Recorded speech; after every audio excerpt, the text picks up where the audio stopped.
Hey everyone, Chris here. Just wanted to quickly record a video kind of addressing one of the big points that I usually hear from clients, especially new clients when I'm onboarding them, is what if I can't stick to the plan?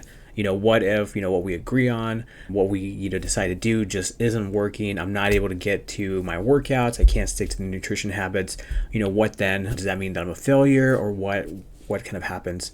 It's a very common concern, something that comes up a lot. The big thing to kind of think about with this is that each workout plan, whether that's fitness, nutrition, it's not set in stone. Nothing is so rigid to where, we can't just make some changes and modifications. And so one of the big things that I like to communicate whenever these types of things come up, maybe you're not able to go in, hit some of the workouts, or you're not able to kind of make those nutrition habits and practices fit into your life, is how do we then change those to keep you on track, working towards your goals without, giving you something that you're stumbling upon or not able to complete. For instance, instead of doing like 5 workouts for 45 minutes a day or whatever it is, we can shrink that down, go to 3 workouts, 30 minutes, find some success, build on top of that, and we can gradually increase that to 4 workouts or 45 minutes, or, kind of work up from there.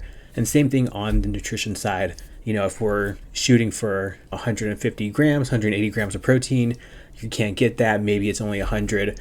How do we take that 100, maybe add 10 more grams and gradually build you up?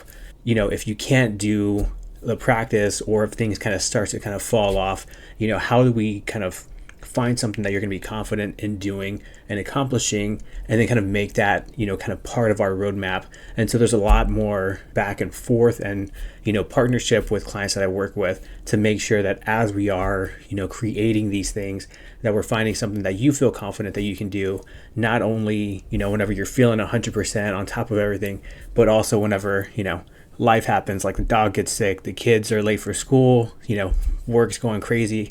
And whenever all these things start to pile up, how do we find something that you can still stick to, you can still accomplish, and will continue to work towards those goals? And so that's always something that we want to keep in mind. A lot of back and forth and communication between you and your coach, or even if you're doing it on your own, just being very honest with yourself. Are you able to hit those markers that you set for yourself?